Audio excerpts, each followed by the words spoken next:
नमस्कार मित्रों, आज आपका अनुस्वार मंच पर हार्दिक स्वागत है। अनुस्वार मंच किसी परिचय का मोहताज नहीं है। इस पर वरिष्ठ साहित्यकार, लेखक, कवि, कथाकार, नाटककार, युवा साहित्यकार, नाटककार, कवि लगातार अपनी उपस्थिति दर्ज करते रहे हैं और एक तरह से इस अनुस्वार मंच ने अपनी एक प्रतिष्ठा स्थापित कर ली है और इसका श्रेय आज हम जिन्हें देना चाहेंगे वो अपने में एक प्रसिद्ध साहित्यकार हैं, कवि हैं और बाल नाटक भी लिख रहे हैं। उनके बारे में कुछ कहूं, वो अपने में एक समग्र व्यक्तित्व हैं जिनके बारे में कहना इतना आसान नहीं है, जिन्होंने अभी तक 100 से अधिक किताबें लिख ली हैं, रचनाएं कर डाली हैं। उनका नाम है डॉक्टर संजीव कुमार। डॉक्टर संजीव कुमार, नमस्कार डॉक्टर साहब। नमस्कार सर। आपका अनुस्वार मंच पर हार्दिक स्वागत है। बहुत बहुत धन्यवाद सर। मित्रों, जैसे मैंने बताया, डॉक्टर संजीव कुमार किसी परिचय के मोहताज नहीं है। इनके बारे में थोड़ा मैं बताना चाहूंगा। इनका जन्म 4 फरवरी 1960 को कानपुर में हुआ था और शिक्षा में बहुत इन्होंने महारत हासिल की है, काफी अच्छी दीक्षा प्राप्त की है, प्रतिष्ठित व्यक्ति हैं। इनकी शिक्षा इन्होंने MCom, LLB, PhD, FCM, FCS, सामान्य प्रबंधन, आईआईटी बोस्टन यूएसए से किया है। PGDIP or COBOL programming IIT Kanpur से की है। आप इनकी शिक्षा दीक्षा से अनुमान लगा सकते हैं, एक अलग धारा के व्यक्ति हैं, लेकिन साहित्य में कैसे आए और क्या उसका कारण रहा, ये हम इनसे जानेंगे।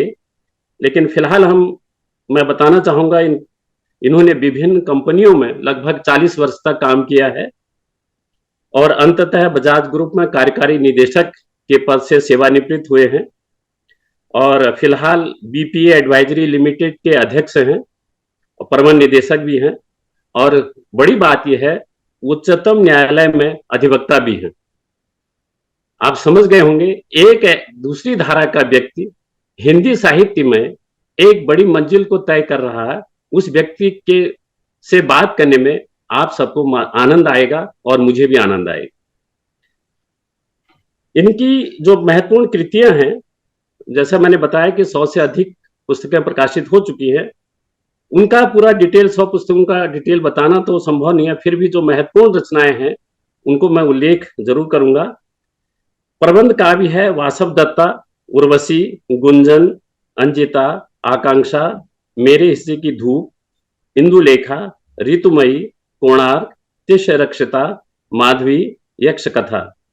और इनके काव्य संग्रह में ग्रामा, ऋतंभरा, ज्योत्सना, उच्छ्वास, निहारिका, स्वप्नदीप, मधुलिका, मालविका, मरता शहर, मुक्तिबोध, समय की बात, शब्दिका, वर्णिका, मन पाखी, अंतरंगिणी, यकीन नहीं होता, रूही, सरगोसाइयां, थोड़ा सा सूर्योदय, समंदर का सूर्य, कादम्बरी और ऐसे बहुत किताबें हैं। बड़ी लंबी फेहरिस्त लिस्ट है और इन्होंने संपादन किया है मजदूर कहता है, लोक गीताली, कोरोना काल और अनुवाद भी किए हैं मेघदूत और ऋतु संहार का।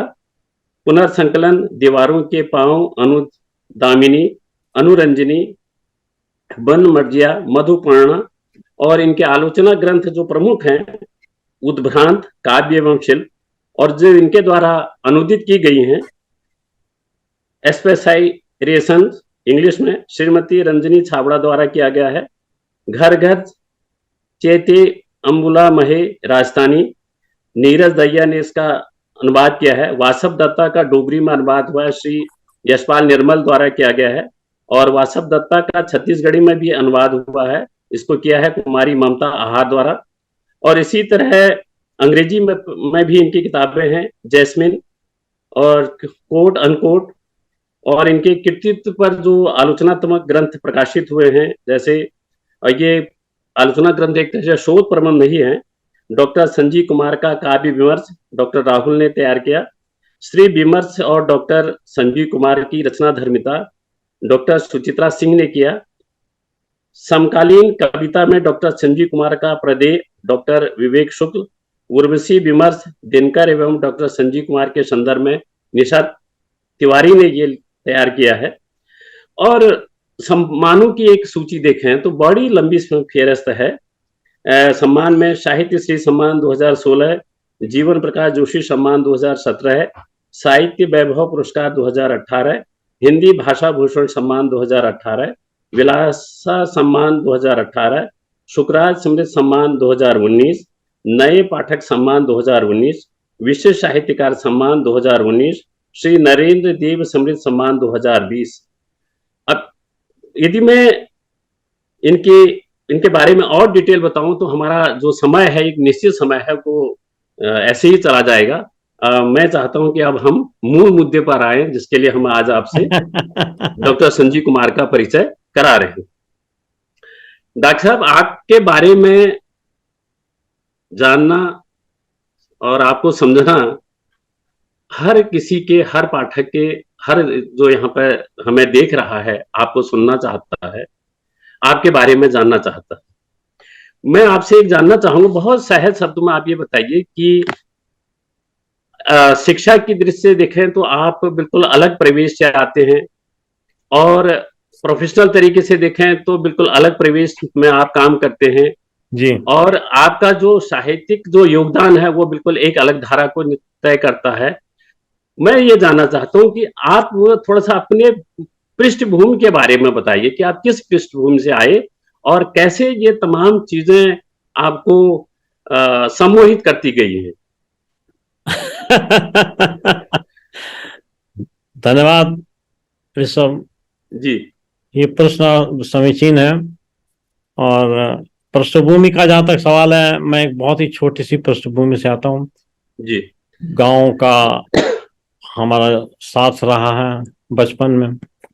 तकरीबन 10 वर्ष की अवस्था तक हम गांव में ही पढ़े लिखे बड़े हुए।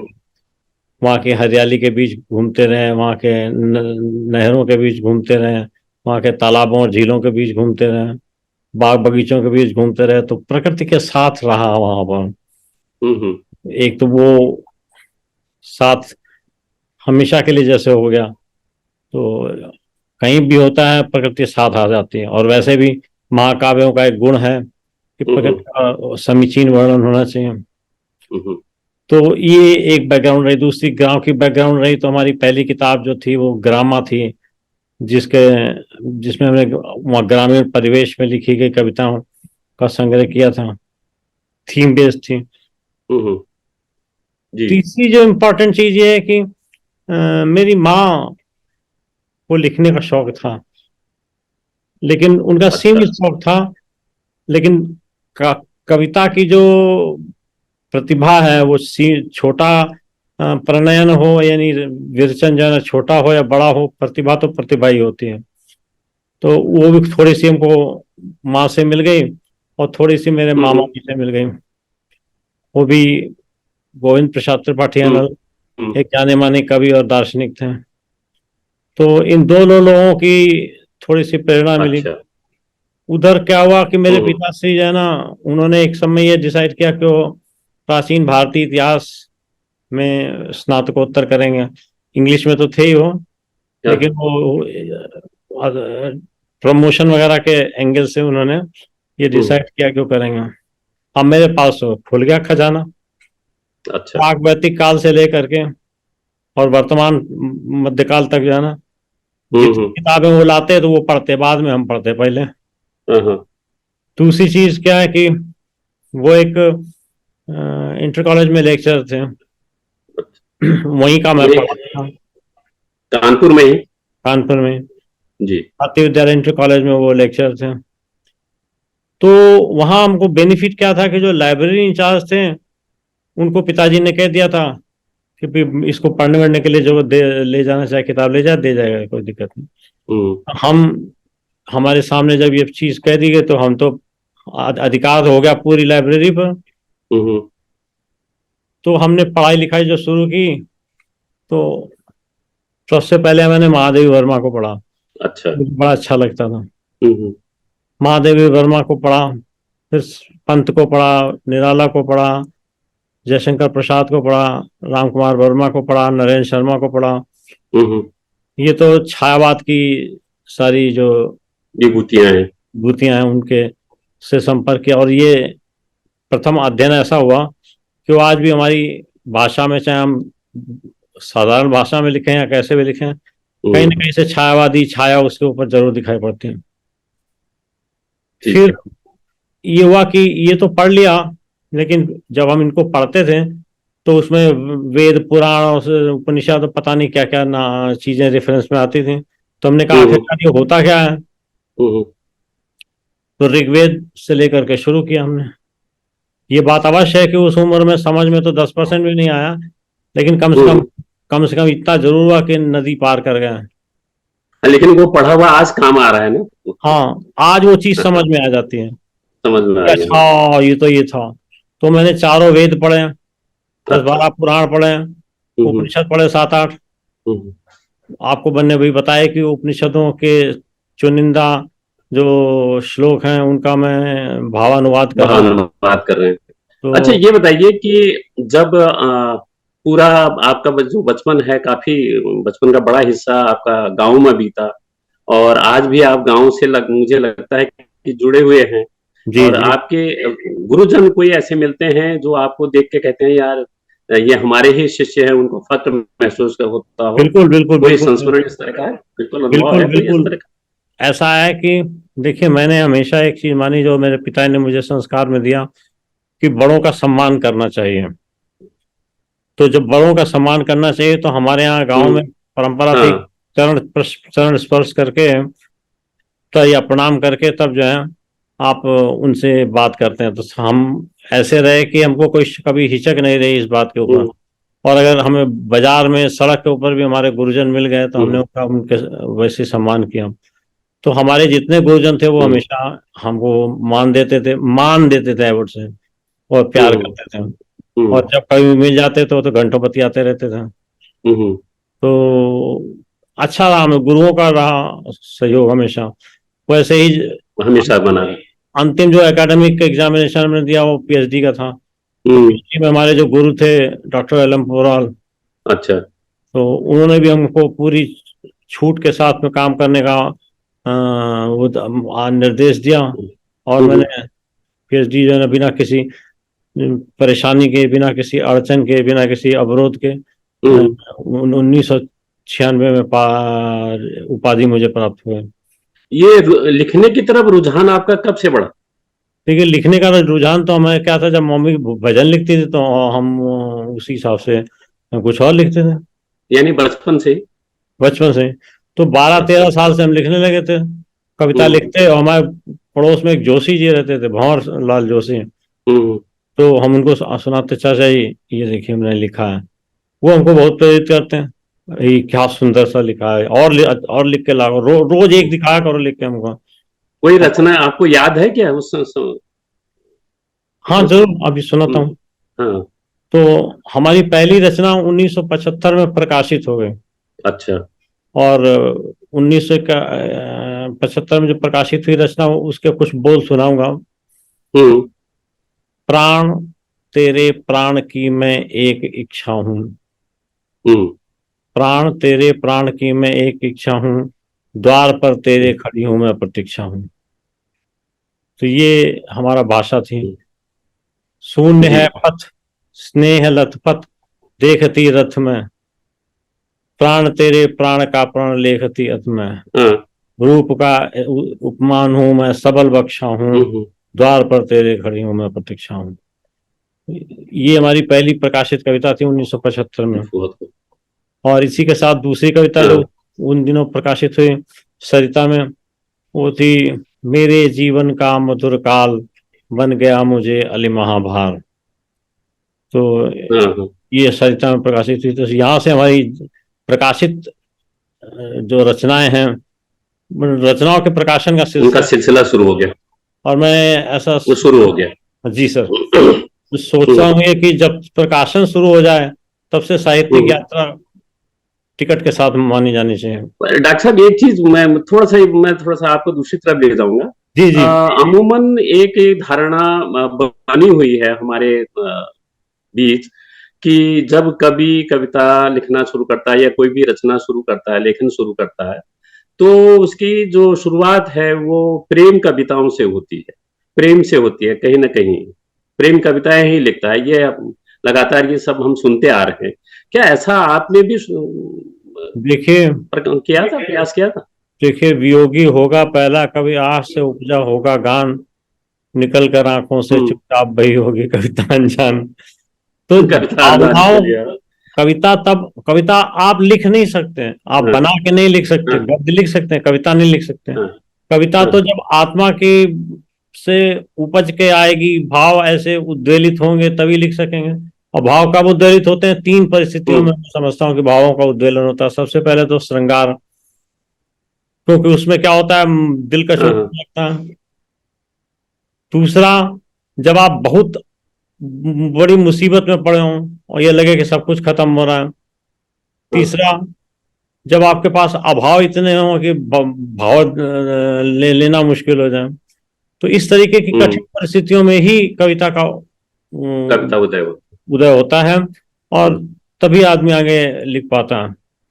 हर एक के मैं साथ, तो बल्कि हर कवि के मैं तो साथ। लगातार कहता हूँ, मैं कहता हूँ कि लिखता वही है जिसके दिल में ठेस हो, तनाव हो, लगाव हो, दर्द हो, और निश्चित तौर पर वो एक बेहतरीन रचना का सृजन करता है।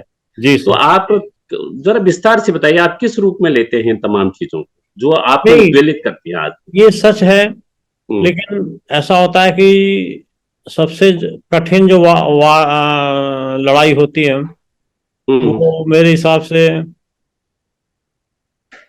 प्रेम या श्रृंगार में ही होती है। हम्म क्योंकि ये एक स्वाभाविक प्रक्रिया है स्त्री और पुरुष के मिलन की।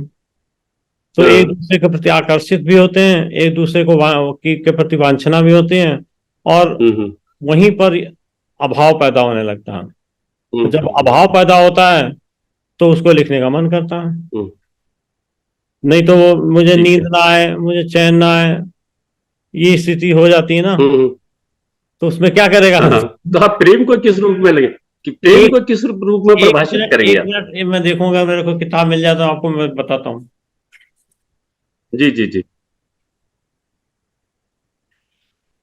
अ, मित्रों, आप देख रहे होंगे डॉक्टर संजीव कुमार कितनी बेबाकी से अपनी बात कह रहे हैं, और उनकी जो ऊर्जा है, काम करने का जो उनमें मादा है, और उठकर अपनी सीट से उठकर वो अभी गए हैं, और अपनी उस रचना का अ, परिचय आपको देना चाहते हैं, जो मेरे प्रश्न के सिलसिले में था कि प्रेम यदि किया है तो प्रेम को आप किस रूप में परिभाषित करना चाहेंगे? यूं तो हर व्यक्ति, हर लेखक, हर रचनाकार, हर प्रेमी प्रेम को अपनी तरह से परिभाषित करने का प्रयास करता है। लेकिन एक आज हम डॉक्टर संजीव कुमार के शब्दों में प्रेम के बारे में सुनना चाहेंगे, उनको समझना चाहेंगे। हाँ डॉक्टर साहब जी बताइए। देखिए, मेरी एक, तो इसका पहला हिस्सा है गुंजन। जी। तो जब विस्फोट होता है करुणा का, या भावना का, या वियोग का, या हम्म परिस्थितियों का, तो स्थिति कुछ ये हो जाती है। हम्म। जीवन प्रभात में संध्या छा गई अमासी कालीन। जी, बहुत सुंदर। ये हमारे 1975 से 1985 के बीच की घटनाक्रम है। अच्छा। छा गई अमासी काली, और शत शत स्फुलिंग की कलियां नर्तन करती मत वाले। हम्म। ये 1975 की भाषा है, ये ध्यान रखें। जी जी जी, मैं समझ रहा हूँ, क्योंकि छायावाद का प्रभाव पूरी तरह से। क्योंकि जीवन में प्रतिपल उस मधुर मिलन की ज्वाला, सपनों में हम्म बसे जलद भी जो लेकर नीरज माला। हम्म तो घन पावस जैसे लोचन, आंचल में तिमिर हम्म अंधेरा, यामिनी कठिन पलकों में मन में विद्युत का घेरा। हम्म। ये बहुत सुंदर। स्थिति ये स्थिति जो है वो करुणा उत्पन्न करती है, और हाँ। उसके हिसाब से फिर आत्मा में वही भाव उत्पन्न होने लगते हैं। एक निवेदन करूंगा, हम्म। हम अभी पहली कविता के बारे में बात किए थे, जी। हमारे हाथ लग गई है, हाँ तो मैं चाहता हूँ उसके हाँ दो हाँ, जो स्टेंजा हैं। बिल्कुल बिल्कुल बिल्कुल, हम हमारे दर्शक जो है वो उसी की प्रतीक्षा कर रहे हैं। हमने एक स्टेंजा सुनाया था, दूसरा जी जी। स्टेंजा है। हम्म। देखती हूँ मौन लोचन मौन सम्मोहन, देखती हूँ। मौन लोचन मौन सम्मोहन, प्राण तेरे प्राण का दुख और आकुल मन। हम्म। ये भी करुणा के बहाव के साथ ही जैसे बढ़ रही आगे। हम्म। देखना पथ छोड़ दूं क्यों, हम्म। देखना पथ छोड़ दूं क्यों, वो अनिच्छा हूं, द्वार पर तेरे खड़े हूं मैं प्रतीक्षा हूं। हम्म। और सीमा क्या है कि शक्ति जब तक, स्नेह तब तक, पल जी। रहा पल, बहुत जब खूब। तक शक्ति रहेगी नेह को मैं पाल के रहूंगा। और हम्म। प्राण तेरे प्राण का मैं क्रोध हूं कोमल, बहुत खूब बहुत तुम खूब। मुझसे हाँ मिलने नहीं आया गुस्से में, प्राण तेरे हाँ प्राण का मैं क्रोध हूं कोमल, रूप की हाँ। मधुरागिनी हूँ, सबल वक्षा हूँ, हम्म। द्वार पर तेरे खड़ी हूँ मैं प्रतीक्षा हूँ। तो इस तरीके के भाव होते थे, और उनमें लेखनी भी उसी हिसाब से चलती थी। जी जी जी जी। अब ये बात तो आपने बता दिया कि आपके लेखन की शुरुआत हो गई, और ये भी तय हो गया कि कविता से ही आपकी शुरुआत हुई है। क्या कभी कहानी लिखने का भी मन हुआ आपका, नहीं, गद्य की प्रयास तो तरफ? किया लिखने का, लेकिन कहानी लिख नहीं सका। इधर थोड़ी लघु कथाएं लिख रहा हूँ, हाँ जब उस विषय पर आएंगे तो मैं उसमें थोड़े सा अपनी हाँ। प्रस्तुति दूंगा। यही मुझे एक ऐसा गीत मिल गया है जिसमें उपमान और उपमा की जो व्यवस्था है उसको उस नजर में लाइएगा जरा। हम्म। कहाँ मेरे आंसू का मोल, कहाँ मेरे आंसुओं का मोल। परस के दुख के मधु हिंदोल, हम्म। परस के दुख के मधु हिंदोल, मौन करुणा के नीरव बोल, छलकते कोमल आंखें पलकें खोल, कहाँ मेरे आंसू का मोल। मोल, बहुत खूब बहुत खूब। नयन के मुक्ताओं के हास, सजल हम्म। जीवन के मंद प्रकाश, अरे हम्म। धीरज के लघुपथ डोल, हम्म। कहाँ मेरे आंसू का मोल। हम्म। जन मानस की व्याकुल आस, तुहिन के लघु भवों पर लाश, कह हाँ। चिंता के स्वर अनबोल, कहाँ हम्म। मेरे आंसू के मोल। हम्म। वेदना के अनजान रहस्य, पुलक मानस के आकुल हास्य, झांकते लोचन के पटखोल, कहाँ मेरे आंसू का मोल। हम्म। ये तो पूरी तरह से छायापात का जो प्रभाव हाँ, है, क्योंकि ये वही दौर उसी दौर वही का है दौर जब का महादेवी वर्मा, सुमित्रा नंदन पाल महादेवी जैसे वर्मा जी, प्रसाद को महादेवी खूब पढ़ा वर्मा जाता था। जी। हाँ। अच्छा, ये अब जरा सुन बताइए कि ये तो अभी आपकी छुटपुट रचनाएं ही प्रकाशित हो रही थी, है ना? और एक से एक तरह से लेखन का सिलसिला चल पड़ा, आपका काव्य धारा की तरफ ही बढ़े। पहली पुस्तक आपकी कब प्रकाशित हुई, जब?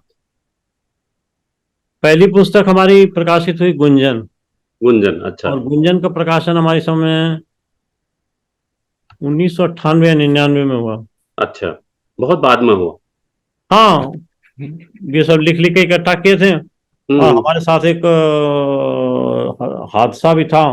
हादसा ये था हाँ कि एक बार मेरे पिताश्री ने मेरी सारी लिखी हुई कविताएं और ग्रंथ हाँ। आंगन में रखे, मिट्टी का तेल हम्म। डाला हम्म। और जय माता दी कर दिया। हम्म। तो इस कारण से जो है ना थोड़ा बचा तो के चलना पड़ता था। हम्म, जब इस ये पहली प्रकाशित पुस्तक हुई गुंजन हुई, हम्म, तो इसके प्रकाशन के बाद जो आपका अनुभव रहा, आपको किस तरह की अनुभूति हुई, थोड़ा सा बताएंगे उसके? पहली रचना के प्रकाशित होने पर तो एक खुशी तो पहली मिलती है। रचना के प्रकाशित होने पर वैसा ही अनुभव हुआ जैसे हम्म। पहली संतान पैदा होते हैं। जी जी जी। हमारे लिए गुंजन हमारे जीवन की गुंजन थी। हम्म। अगर आप इसको पढ़ें तो टोटल प्रतीकवाद पे लिखी हुई किताब है। हाँ हाँ। और इसको पढ़ पढ़ करके कई बार हम खुद रो दिया करते तो कई बार पढ़ने वाले रो दिया रोल दिया करते थे। लेकिन इधर तो डॉक्टर साहब आपकी जो रचना प्रक्रिया है उसमें बहुत ज्यादा परिवर्तन आ गया, बहुत सारी चीजें बदल बड़ा गई। तो कैनवास बहुत आपने बड़ा हो गया। उसको बड़ा विस्तार दे दिया है, जी। बड़े फलक पर आप उसको ले गए हैं। तो इसमें जो चयन है या आप जो कथ्य है, कथानक है, वो कैसे चुनते हैं? देखिए, विषय का चुनाव कैसे करते हैं, विषय का? कविता में कथानक नहीं चुना जाता, नहीं। प्रबंध काव्य में तो चुनते हैं, जी जी जी। हाँ। क्योंकि वहां पर तो आपको एक स्टोरी लेकर ही चलना है, किसी के बिल्कुल। जीवन चरित्र लेके चलना है, किसी की घटना को लेके चलना है। तो वहां तो कथानक चुनने की स्वच्छंदता होती है। लेकिन हाँ स्फुट गीतों में या कविताओं में या रुबाइयों में या इनमें सब में, इसमें कोई प्लान नहीं होता, कोई ना। योजना नहीं होती कि इस विषय पर लिखेंगे। हाँ हाँ। तो ये कह सकता हूँ कि आता है, मन में आता रहता है, लिखते रहते हैं, आता है, लिखते रहते हैं। हम्म। हाँ, कुछ ऐसे केसेस जरूर होते हैं जहां पर आप किसी थीम के आधार पर दृष्टांतों को एकत्र कर रहे हैं। हाँ। ऐसी भी कुछ रचनाएं की, जैसे सबसे पहली रचना मेरी इस संदर्भ में जो थी वो थी मी टू, मैं भी। हम्म। तो इसमें दृष्टांत थे, हम्म। 80 दृष्टांत हैं मी टू के, जो हमने रिसर्च करके इकट्ठे किए, और उन 80 दृष्टांतों को एक एक कड़ी में, एक एक कविता में पिरो करके उसको प्रस्तुत किया। तो यहाँ जरूर थोड़ा सी योजना की आवश्यकता होती है, यहाँ कथानक की आवश्यकता होती है, लेकिन कथानक थीम बेस हो गया। हाँ। दूसरी किताब हमारी आई जो इम्पोर्टेंट मैं जैसे कहूँगा, वो थी खामोशी की चीखें, जो जिसमें कश्मीर के दृष्टांत हैं। हाँ। तो कश्मीर के दृष्टांत है, तो दृष्टांत तो सब अलग अलग हैं, हाँ। लेकिन थोड़ी सी योजना है कि हाँ भाई हम इस थीम पर लिखेंगे। इसी तरीके की थीम पर मैं लिख रहा हूँ नक्सलाइट्स पे। अच्छा। तो उस पे भी ऐसे इकट्ठा करते रहेंगे दृष्टांत और वो लिखते रहेंगे। तो ये समझ लीजिए कि कथानक जैसे कहानी और उपन्यास में चुनी जाती है, वो वाली व्यवस्था यहाँ पर नहीं होती। नहीं, मैंने ये शब्द का इस्तेमाल बहुत जानबूझ के किया, वो इसलिए कि इधर लगातार जब मैं आपका परिचय देख रहा था तो उसमें अधिक ज्यादा आपने जो है प्रबंध काव्य लिखे। जी सर। और प्रबंध काव्य के लिए वस्तु विषय उसका निश्चित है तय करना। और आपने जैसे किया जिसमें तिष्ठ रक्षिता का जिक्र किया, और मैं आता हूँ सर। हाँ वासव दत्ता का किया। तो इनका जो चुनाव है, कैसे आपको ये हाँ, इनका मैं चुनाव जानना ऐसे किया। उत्सुकता है कि कैसे आप में ये सब चीजें लिखने की जो चेतना जगी, आपकी इच्छा हुई, आप किस तरह इसको विचलित हुए, उद्वेलित हुए, ऐसा है, ये मैं 3 जानना चाहता हूँ। महत्वपूर्ण बातें आपके सामने रखना चाहूंगा। जी जी जी। हाँ। पहला ये कि जब हम प्रबंध काव्य लिखना चाह रहे थे तो हमें ये था कि किस विषय पर लिखें। जैसा कि मैंने पहले कहा था, यहाँ ये लागू होता है कि आप अपनी चरित्र घटना या थीम चुन करके प्रबंध काव्य लिख सकते हैं। वहां पर योजनाबद्धता की आवश्यकता पड़ती है। तो हमें ये लगा कि हम कुछ ऐसा लिखें जिस पर किसी की दृष्टि नहीं गई, ऐसे चरित्र के बारे में हम कुछ न्याय करने का कोशिश करें, कुछ मनोवैज्ञानिक विश्लेषण करने की कोशिश करें, जिसकी बात को समझा नहीं गया या जिसकी बात को तवज्जो नहीं दी गई। इस प्रक्रिया में हमने लिखना जब शुरू किया तो तिष्ठ रक्षिता, अशोक की चौथी पत्नी, उर्वशी, अर्जुन और उर्वशी के बीच जो घटना हुई थी जी, उसके बाद आ गया वासव दत्ता, उपगुप्त और वासव दत्ता के बीच का प्रणय निवेदन और निराशा के। फिर उसके बाद में हमने लिखी माधवी।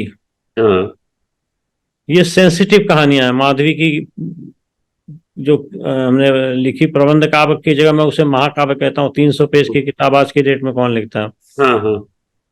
और वो उसके पूरे जीवन का चित्रण है उसमें, तो वो उसे मैं महाकाव्य कहता हूँ।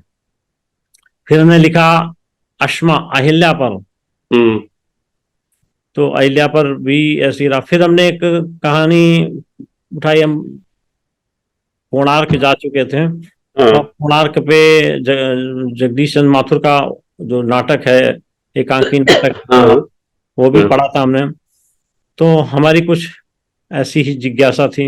लेकिन जब पहली बार मैं गया तो मुझे लगा यार ये तो ऐसी चीज है जिस पर कुछ लिखना चाहिए। हम्म। तो हमने ये पता किया कि किसने किसने लिखा है। तो पता चला प्रतिभा राय का एक उपन्यास है, हम्म। जगदीश चंद्र माथुर की एक एकांकी है, और बाकी हिंदी में कोणार्क पे कुछ नहीं लिखा है। नहीं, मेरा मेरा यात्रा वृत्तांत है जिसके कई भाषाओं में अनुवाद हुआ है। और नहीं, यात्रा वृत्तांत क्या, कोणार्क। कविता हाँ। कोई नहीं लिखी है। नहीं, कविता कोई नहीं।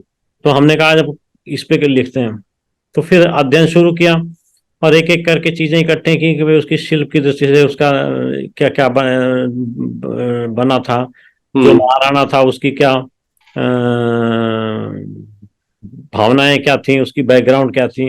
ऐसे हम्म। करके रिसर्च किया, एक साल लगा मुझे सारी चीजें इकट्ठी करने में। फिर हाँ। हमने कोणार्क लिखा, और मैं ये कह सकता हूँ कि हमारे प्रबंध काव्य में कोणार्क एक बहुत ही मील का पत्थर है। हम्म। जिस समय उसको समझा जाएगा, हम्म। उस समय वो बहुत बहुत ही डिफरेंट चीज निकलेगी, हम्म। जैसे आज तक लिखी नहीं गई।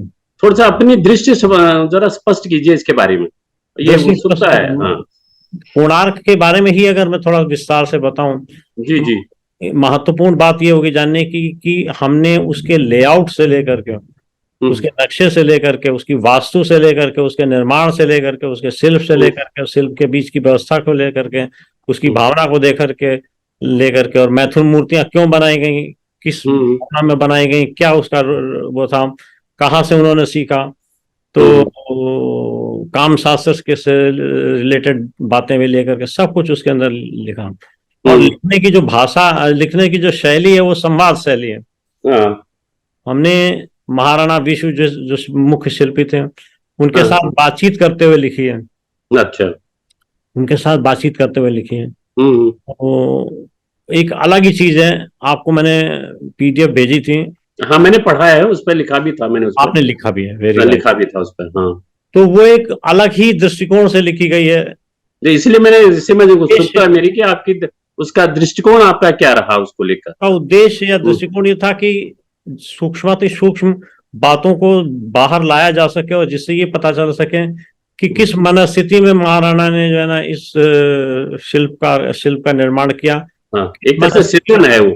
हम्म। एक तरह से मैं उसको सृजन मानता हूँ उसको। हाँ, सृजन सृजन ही है उसमें। हाँ।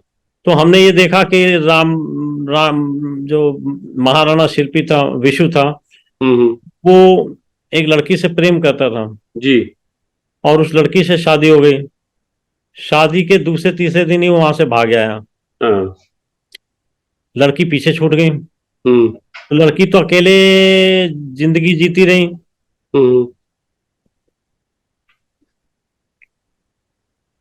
उसको एक बेटा भी हुआ, हाँ। हाँ। और 12 साल तक विशु का कहीं पता नहीं चला। नहीं पता चला, ठीक बात है। और विशु यहाँ आ गया भुवनेश्वर का, मैंने भुवनेश्वर में। जी। कोणार्क में।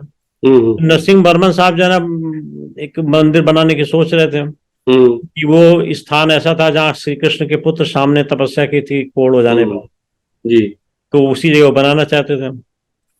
तो महाराणा विष्णु ने एक नया कंसेप्ट दे दिया, हम्म। मैग्नेट पत्थर का। तो हम्म। उसके बेसिस पर उसकी जो संरचना है मंदिर की बिल्कुल अलग ही हो गई। बिल्कुल। और 12 साल महाराणा विष्णु वहीं लगा रहा। हम्म। तो जो मैथुन मूर्तियां थी वो इस तरीके से था जैसे कोई स्वप्न देखता हो।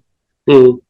और जो स्वप्न देखता हो तो उसमें, चूंकि वो वियोग की अवस्था में था, तो जो स्वप्न देखेगा तो वही होंगे अभाव वाले। हम्म। तो उसने उसी परिप्रेक्ष्य में, उसी संदर्भ में, उसी प्रसंग के साथ में सारी मैथुन मूर्तियां बना डाली। हम्म। जो वो सपना देखता हाँ हाँ हाँ। जो मुख्य शिल्प था मंदिर का वो तो अलग है, हम्म। कि सूर्य के 7 घोड़े होंगे, उसका चक्र वाले पहिए का बेस बनाया जाएगा। हाँ, वो तो पौराणिक का कथा वो चलती है उसके। वो शिल्प की व्यवस्था है, हाँ, शिल्प व्यवस्था में। हाँ। शिल्प की व्यवस्था है। लेकिन असली एनालिसिस जो था वो ये था कि इन सारी शिल्प की व्यवस्थाओं के बीच में मन की व्यवस्था कैसी चल रही थी, जी। और उस मन की व्यवस्था का परिणाम उस शिल्प पे कैसे पड़ रहा था, और शिल्प का परिणाम मनोव्यवस्था पर कैसे पड़ रहा था। मैंने भी उसको इसी तरह व्यक्त किया है कि ये एक प्रेम को उसने अभिव्यक्त किया है, एक सृजन का रूप दिया है प्रेम। जी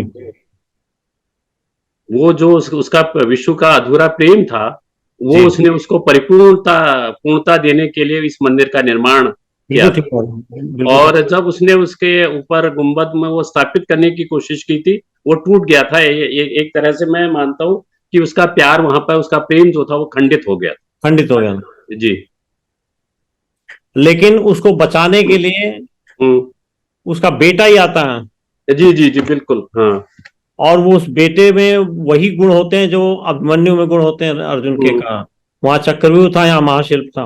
और हम्म। वो उस कमल को जो शीर्ष पे रखा जाना था, उसको जो प्रॉब्लम हो रही थी, जो नहीं रखा जा पा रहा था, हम्म। उस समस्या का निदान कर दिया था। लेकिन निदान करने के बाद जब वो नीचे उतर रहा था तो लोगों ने के बीच में फुसफुसाहट सुनी हम्म। कि अरे हम तो 300 थे, अब तो ये 301 हो जाएगा, कैसे बताएंगे कि किसने किया, अभी तक नहीं पाया, ब्ला ब्ला ब्ला। हम्म। तो जब लड़के ने ये सुना तो उसको लगा 300 आदमियों को दंड मिले, उससे बेहतर मैं स्वयं को समाप्त क्यों न कर लूं। समाप्त कर देता हूँ, तो वो बिल्कुल। ऊपर से कूद जाता है। हम्म। जब ऊपर से कूद जाता है तो उसकी बताओ तब तब उसका जो हाँ, हाथ में जो उसके पड़ा होता है चक्का, क्या बोलते हैं, चूड़ा, हम्म। ब्रेसलेट, हाँ। उसको देख करके वो पहचानता है। तब उसे लगता है अरे ये क्या हो गया। बिल्कुल। वो अंदर जा करके मूर्ति को खंडित कर देता है। हम्म। अच्छा ये डॉक्टर साहब, एक चीज ये बताइए कि आपकी एक महत्वपूर्ण कृति है तीक्ष्ण रक्षिता, जिसका तीसरा। आपने पहले भी हाँ जिक्र कर रहे थे, हाँ। तीक्ष्ण रक्षिता। जी जी। इसको मैंने पढ़ लिया, मैंने आज बहुत अच्छी तरह से शुरू से अंत तक मैंने इसको पढ़ा है और काफी इस पर सोचा विचारा भी है। जी अ, जी। आज के संदर्भ में, आज के परिप्रेक्ष्य में, समकालीन परिप्रेक्ष्य में उस कथा को आप किस रूप में देखते हैं? कैसे आज तो देखते ये देखिए, आज तो कॉमन है ये सब चीजें। हैं? हाँ। हाँ। वो ठीक है, आंखों के पीछे होती हैं, पर्दे के पीछे होते हैं। हम्म। लेकिन ये तो स्वाभाविक प्रक्रिया। देखिए, तीन हम्म। चीजों को ऐसे संबंधों के प्रसंग में याद रखना जरूरी हो जाता है। पहली चीज ये कि ये एक प्राकृतिक व्यवस्था है, जिस व्यवस्था से न तो पुरुष इनकार कर सकता है, न स्त्री इनकार कर सकती है। हम्म। जहां तक आदमी की तीव्रता या उसकी गहराई या उसकी व्यवस्था का सवाल है, वो कम ज्यादा हो सकती है। हम्म। संस्कारों के कारण आदमी नियंत्रण सीख सकता है, अनुशासन सीख सकता है। हम्म। लेकिन इन सब चीजों से वो प्राकृतिक व्यवस्था खत्म नहीं होती। हम्म। वो शरीर की जो भूख है वो खत्म नहीं होती। वो हम्म। दबाई जा सकती है लेकिन हमेशा के लिए नहीं। अगर उसे जी। हमेशा के लिए दबाया जाएगा तो किसी न किसी दूसरे मनोवैज्ञानिक रोग के रूप में वो सामने आएगी। तो यही चीज है वहां पर। और जैसी जैसा कहते हैं कि न उम्र की सीमा हो, न जन्म का हो बंधन। हम्म। तो ये सच्चाई है। प्रेम किससे होगा, कब होगा, कुछ पता नहीं। कुछ पता नहीं है, हाँ। और मैं तो अपने समाज शास्त्र के बजाय अगर ज्योतिष शास्त्र की बात करूं, तो ज्योतिष शास्त्र में तो नियत है कि हम्म। अगर ये ग्रह इस प्रकार से 7वें घर को या 8वें घर को या 12वें घर को प्रभावित कर रहा है तो हम्म। ये होगा ही होगा। हम्म।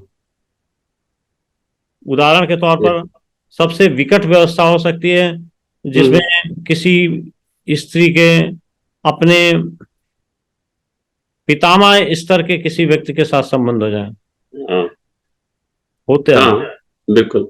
अगर बृहस्पति नीच गलत हो गया, क्या बोलते हैं, दोष दोष पूर्ण हो गया, हम्म। व्यवस्था ऐसी हो सकती है।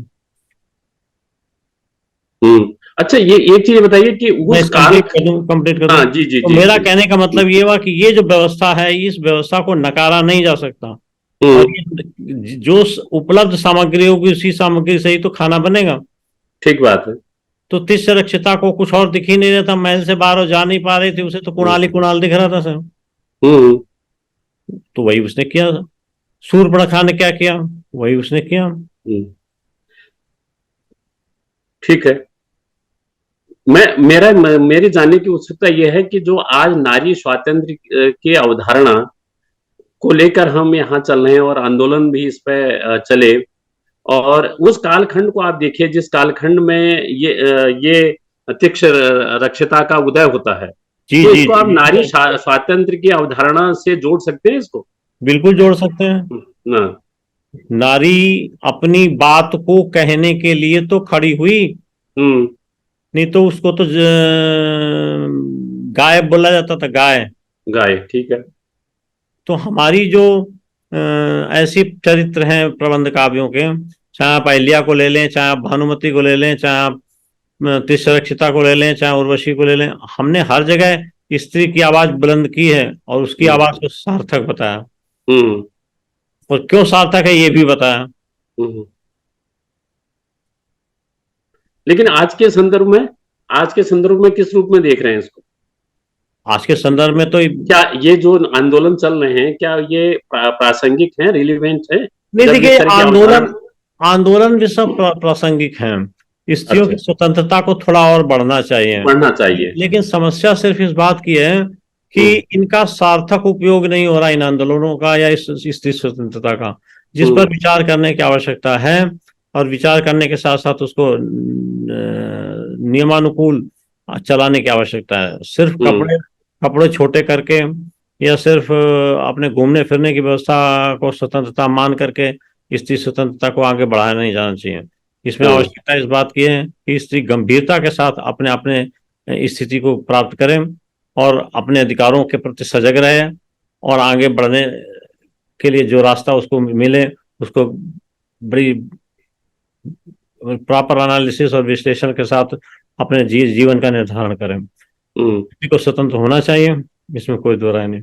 हमने तो अभी एक रांची में एक कार्यक्रम, हमारे ठीक पहले जिन साहब ने वक्ता विद्या, तो उन्होंने हम्म नारी को अबला वगैरह बोला, हम्म तो नेचुरली यही बोलते ही हैं। हम्म तो जब वो वापस आए मेरे पड़ोस वाली सीट पर ही थे, तो मैंने उनसे कहा, सर एक आपसे गुजारिश है। क्या? मैंने कहा, गुजारिश ये है कि मैं आपसे आपके विपरीत बोलूंगा, अनुमति दे दी। अच्छा। तो कहते नहीं, ये अच्छी है। हम्म मैंने जब शुरुआत की तो यही बोला कि भाई मैंने अनुमति ले ली है सर से, और अब मैं आपको ये कहना चाहता हूँ कि स्त्री पुरुष से अधिक पावरफुल है। जी।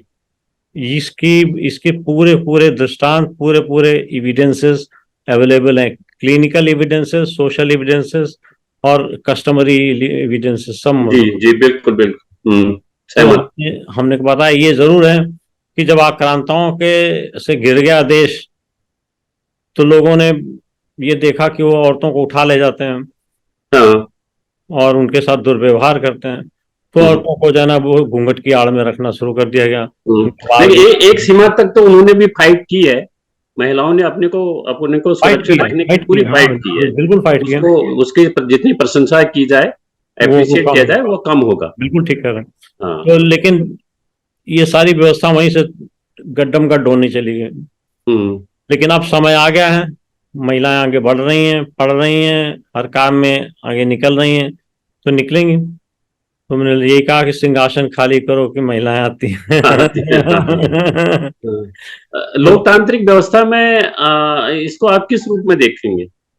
उनको उनका स्थान मिलना चाहिए। अगर वो आधी आबादी है, हम्म उन्हें लोकतांत्रिक व्यवस्था में शामिल करना चाहिए। लेकिन हम्म ऐसा आसानी से होगा नहीं, और हम्म ऐसा तब होगा कि जब पुरुष,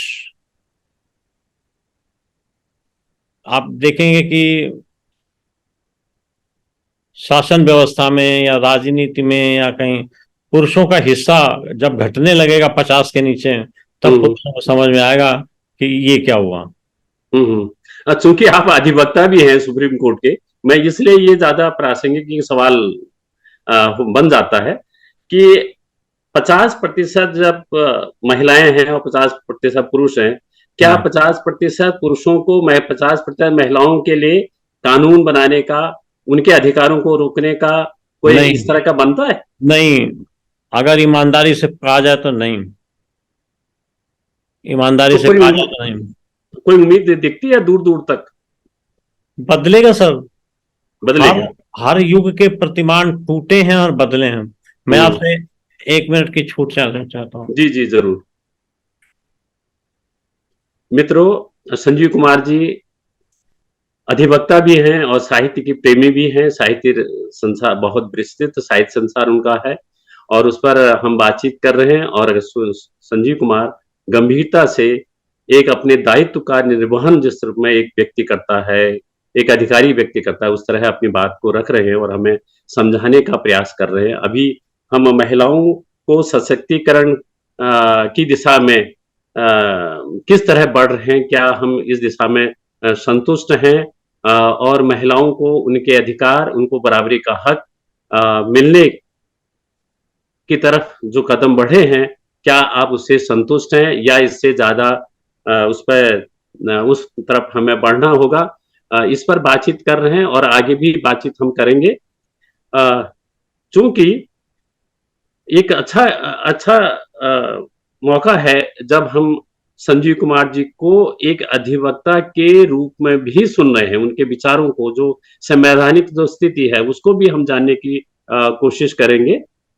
चूंकि उनके जो जितने पौराणिक ग्रंथ हैं, ग्रंथों पर उन्होंने काम किया है, जिनकी बड़ी सूची मैंने आपको बताई है, उसमें एक अलग तरह का उनका जो दृष्टिकोण है, और जो मानवीय दृष्टिकोण है वो तो है ही है अपनी जगह पर, लेकिन महिलाओं के को लेकर जिस तरह वो अपने को स्थापित करने की कोशिश करते हैं, अपने विचारों को, उनको सशक्तिकरण की दिशा में बढ़ने के लिए एक सकारात्मक पक्ष को लेकर वो जब अपनी बात कहते हैं, तो उनकी रचनाओं में सचमुच में उनके अध्ययन का, उनके विस्तृत अध्ययन का हमें पता लगता है।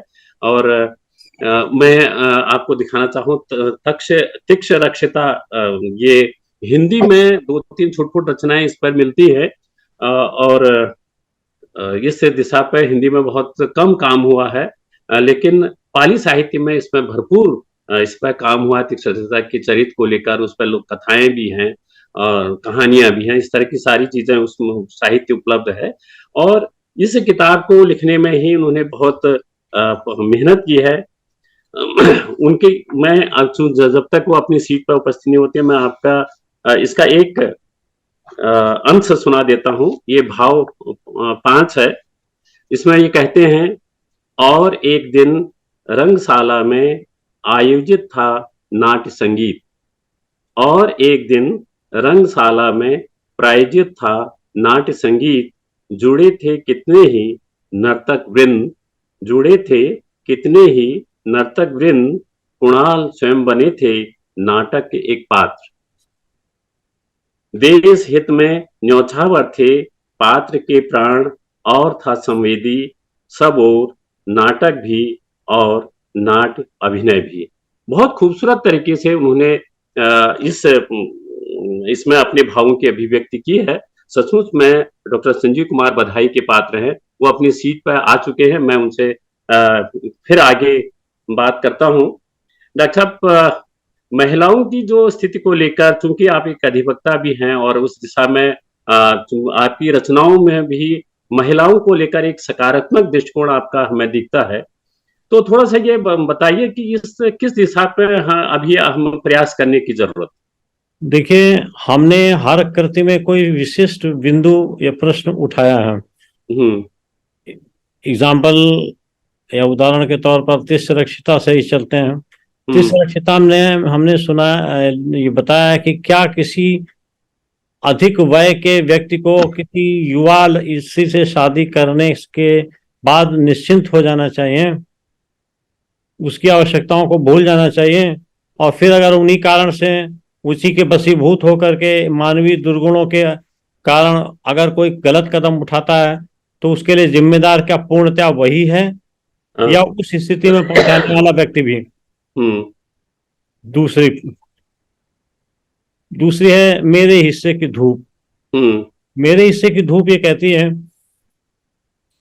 कि पुरुष को अपनी यौन अधिकार जो है स्त्री के संदर्भ में, पत्नी के संदर्भ में प्राप्त हैं, लेकिन क्या ये अधिकार एकांकी होने चाहिए?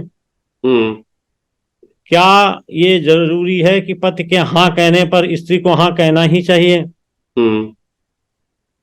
और क्या स्त्री की अपनी अलग स्वीकृति नहीं हो सकती? क्या स्त्री की अपनी अलग सहमति नहीं हो सकती? क्या उसका शरीर उसके शरीर के मुताबिक वो प्रयोग नहीं कर सकती? तो वैवाहिक बलात्कार की जो व्यवस्था है, जो समस्या है, उस समस्या को हमने उसमें उठाया। ठीक है। तीसरी लीजिए माधवी। माधवी महाराजा ययाति की पुत्री थी, और महाराजा ययाति ने उसको दान में दे दिया। विश्वामित्र के एक शिष्य गालब को, उसको जो है ना किसी राजा को दे करके और उनसे वो विशिष्ट प्रकार के घोड़े प्राप्त कर सके। तो हमने प्रश्न उठाया है कि सब कुछ ठीक है, लेकिन चरित्र के हिसाब से अगर देखें तो 4 घटनाएं होती हैं, 3 राजपुरुष और 1 ऋषि, 4 लोग एक ही व्यवहार में आते हैं। तो क्या मतलब ये कहने का कि यौन भावनाएं, यौनाचार, यौन व्यवहार सब पुरुषों का एक ही होता है? दूसरा, क्या पिता को अधिकार है कि अपनी पुत्री को इस प्रकार से दे सकता है प्रयोग के लिए? तीसरा, क्या किसी व्यक्ति को यह अधिकार है किसी स्त्री को ऐसे प्रयोग करने के बाद उसको छोड़ दे? तो इस तरीके के प्रश्न जो है ना, हमने उसमें उठाने का कोशिश किया है। फिर उसके बाद अश्मा अहिल्या की कहानी है। अहिल्या की कहानी में मैंने ये पहला प्रश्न जो हमने रखा वो ये है कि जिस बच्ची को, जिस लड़की को 1 वर्ष की उम्र से 17 वर्ष की उम्र तक गौतम ऋषि पिता तुल्य पद रख के या पिता तुल्य उसके साथ व्यवहार करके रख रहे थे, पाल रहे थे, क्या उस लड़की के साथ शादी करने की लालसा पैदा होना लंपटता की सीमा में नहीं आता? बहुत खूब, बहुत सुंदर। हाँ। तो फिर इंद्र को लंपट कहने की बजाय गौतम ऋषि को लंपट क्यों ना कहा जाए? दूसरी चीज, गलत व्यवहार का प्रयोग किया। कामधेनु गाय के 2 चक्कर लगा करके पहुंच गया कि साहब हमने पूरा कर लिया। कामधेनु तो को रिप्रेजेंट करती हैं। तो क्या प्रजापिता को नहीं देखना चाहिए था कि ये क्या हो रहा है और मैं इसके साथ कैसे शादी कर दूं? स्त्री शादी किसी से भी हो, पिता कर दे, वो चली जाती है साथ में, लेकिन क्या ऐसी लड़की किस परिणय के लिए या प्रणय के लिए निवेदन कर सकेगी? और जब वो किसी प्रकार से कोशिश करके प्रणय निवेदन की करती उनसे, तो वो ये इससे पूछते अभी तो तुम रजस्वला नहीं हो या अभी तो रजस्वला हो। तो उसको पाठ जो मिलना चाहिए था यौन सुख का, वो नहीं मिल रहा था। वो भी नहीं मिला। हाँ। तो जब वो नहीं मिल रहा था तो फिर वो पति पत्नी के संबंध खाली दिखावे के लिए रह गए थे। ऐसे में अगर वो लड़की भटक जाए तो क्या लड़कियों से ही पतिव्रता देखना हमेशा आवश्यक है? ठीक बात है। तो फिर कैसे उसको इतना अधिकार हो गया गौतम को कि अपनी गलती के ऊपर भी वो सजा भी दे रहा है और ये कर रहा है, वो भी कर रहा। हम ही राजा हम ही प्रजा वाली बात हो गई। अच्छा डॉक्टर साहब, समय भी प्रश्नों को मैंने उठाया। हाँ। 1 मिनट। भानुमति में मैंने ये प्रश्न उठाया है कि दुर्योधन की पत्नी थी और उसको आज भी हम याद करते हैं भानुमति का कुनबा जोड़ा। मतलब उस स्त्री की ये कैपेबिलिटी थी कि कुनबे को जोड़ सकती थी। तो फिर जब कुनबा टूट रहा था तो उसका प्रयोग क्यों नहीं किया गया? ठीक बात है। और उसको क्यों इग्नोर किया गया? दूसरी चीज ये कि वो एक ऐसी व्यक्तित्व थी जिस व्यक्तित्व का उपयोग सदुपयोग किया जा सकता था महाभारत में युद्ध को बचाने के लिए, लेकिन वो नहीं किया गया। और एक प्रश्न हमने ये उठाया कि जब महाभारत का युद्ध जीत लिया गया था, 100 में से 99 मर चुके थे, तो ऐसी स्थिति में दुर्योधन को युद्धबंदी क्यों नहीं बनाया गया? उसको मार क्यों दिया गया? हाँ, बंदी क्यों किया? ठीक बात। दूसरी चीज ये कि उसको घायल करके क्यों छोड़ दिया गया? उसको पूरी तरीके से मृत क्यों नहीं किया गया? तड़पने के लिए क्यों छोड़ दिया गया? ये कौन सा धर्म था युद्ध का? ये मैं इस तरीके के प्रश्न हमने जाना भानुमति उठाए। महाभारत की इतनी बड़ी कहानी में दुर्योधन की पत्नी को इग्नोर कर दिया जाए और उसको एक भी शब्द कहीं न लिया जाए, एक बार भी उसका नाम कहीं न लिया जाए, इससे ज्यादा असंगत की स्थिति व्यास की क्या हो सकती है कि उन्होंने उसको इग्नोर किया। ऐसे ही हर केस में कुछ ना कुछ। आपकी बात को सुनकर मुझे एक और उत्सुकता हो रही है जानने की, और इसमें अपना दृष्टिकोण आप स्पष्ट करेंगे। जब हम भारतीय साहित्य के इतिहास को पलटकर देखते हैं तो हमें एक गौरवशाली इतिहास होने का एहसास होता है कि हमारा इतिहास बहुत गौरवशाली रहा है। जब हम हिंदी साहित्य काव्य साहित्य को पढ़ते हैं तो कुछ रचनाकार हैं जो अपनी समृद्ध परंपरा की तरफ मुड़कर नहीं देखते। जी। वो जो हमारा पाश्चात्य साहित्य है उसकी तरफ देखते हैं। पाश्चात्य साहित्य के प्रति मेरी बिल्कुल सही धारणा है, वो एक समृद्ध साहित्य है, उसका समृद्ध साहित्य कोश भी है। तो मैं आपसे ये जानना चाहता हूं कि जो हमारे हिंदी के कवि हैं, जो भारतीय कवि हैं, वो कहीं दिग्भ्रमित हुए हैं, पूरी जबकि तरीके आपके से पास एक समृद्ध परंपरा रही है पूरी काव्य तरीके से शास्त्र सब दिग्भ्रमित हुए हैं। काव्य शास्त्र की जो जिस तरीके से हमारी उनको गोरे अच्छे लगते थे, उस तरीके से गोरों की कही हुई हर बात अच्छी लगती थी, गोरों की भाषा अच्छी लगती थी, गोरों का वेशभूषा अच्छी लगती थी, गोरों के साहित्य अच्छा लगता था, सब कुछ गोरे गोरे गोरे गोरे अच्छे लगते थे। इसीलिए बहुत सारे लोगों ने उसी परंपरा के को निभाया। नहीं, अगर ऐसा ना होता तो इस देश का जो राष्ट्रगान है, राष्ट्रगीत है अपना, जनगण मन अधिनायक न होता, वंदे मातरम होता। तो ऐसा निश्चित रूप से कहा जा सकता है। तो आपका कोई उम्मीद लगती है कि हम अपनी पुरानी जड़ों की तरफ लौटेंगे? देखिए, ये एक डायनेमिक्स होती है, उस डायनेमिक्स के बीच में बहुत सी चीजें निकलती हैं, बहुत सी चीजें उछलती हैं, बहुत सी चीजें समाहित हो जाती हैं, बहुत सी चीजें अलग निकल जाती हैं। सेंट्रीफ्यूगल और सेंट्रीपिटल दोनों प्रकार के फोर्स जो है वो एक्ट करते हैं। तो ये तो करेगा ही करेगा। एक 25 से 30 साल की पीरियड में बदलाव आता है, और उस बदलाव को किस तरीके से स्ट्रक्चर किया जाता है और किस तरीके से लोग उसको आत्मसात करते हैं, व्यवहार में लाते हैं, उसके ऊपर बहुत कुछ डिपेंड करता है। जैसे हमारी अगली किताब है जिसका नाम है वादों का विवाद। तो वादों का विवाद क्या है कि साहब, ये छायावाद है, ये मानसलवाद है, ये पांसलवाद है, ये प्रयोगवाद है, ये प्रगतिवाद है, ये छीछा लेदर कर डाली। छायावाद के बाद जो कवि थे उन्होंने कविता की छीछा लेदर कर डाली।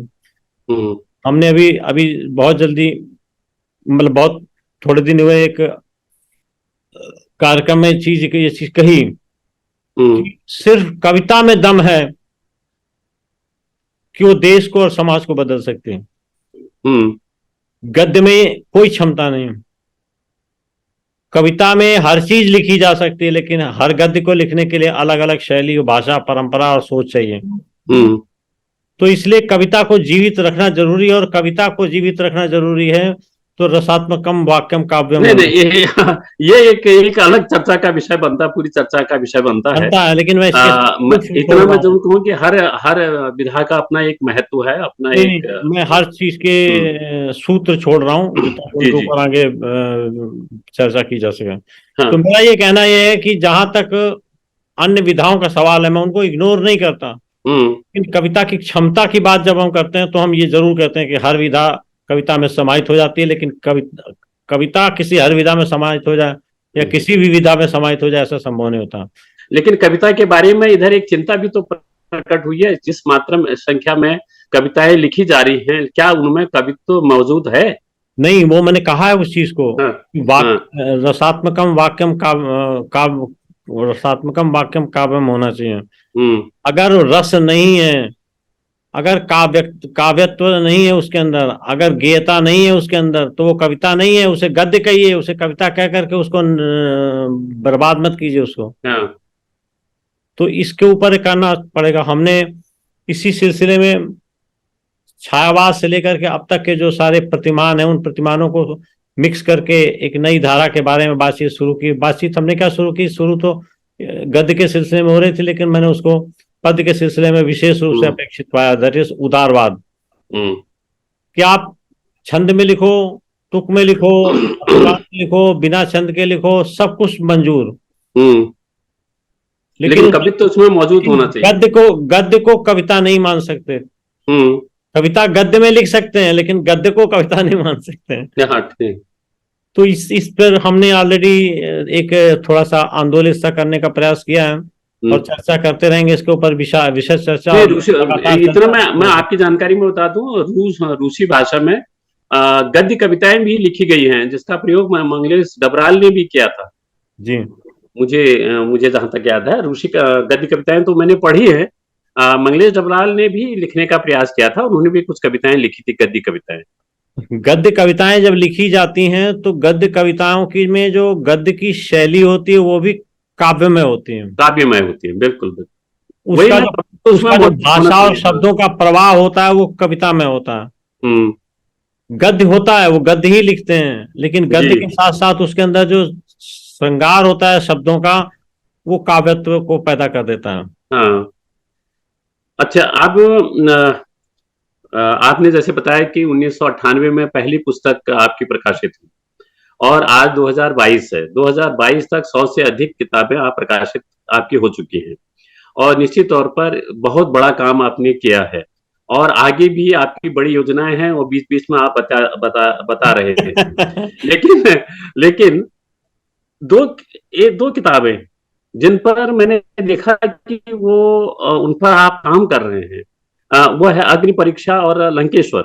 हाँ ये क्या है, इनके बारे में थोड़ा सा बताएंगे? हाँ, शॉर्ट में बताता हूँ। देखिए, हाँ। अग्नि परीक्षा में सीता के साथ दो घटनाएं हुई। पहली घटना हुई हम्म। जब वो लंका से लाई गई, अशोक वाटिका से लाई गई, तो उसको अग्नि परीक्षा के लिए विवश किया गया। हम्म। तो ये फायर वॉकिंग एक खेल है, एक त्योहार है कुछ आदिवासी क्षेत्रों में। हम्म। तो ये ऐसा कोई डिफिकल्ट चीज नहीं है, फायर वॉकिंग बड़े आराम से की जाती है। और हम्म। जो भी है, अच्छा है बुरा, सही या गलत, किसी भी प्रकार से ये हो गया कि साहब पहले तो भरोसा करना चाहिए था, और मान लो भरोसा नहीं किया हम्म। तो अग्नि परीक्षा हो गई सीता की। तो हम्म। दोबारा फिर उसको उसी उसी तरीके से क्यों बाहर भेज दिया, हम्म। वनवास दे दिया? ठीक है। तो क्यों दिया? क्या राम अपनी मर्यादा पुरुषोत्तम कहलाने के लायक रहे कि नहीं रहे? हम कहते तो हैं, पूजा भी करते हैं उनकी, हम्म। लेकिन जो व्यक्ति अपनी स्त्री की मर्यादा की रक्षा न कर सके तो क्या वो मर्यादा पुरुषोत्तम है?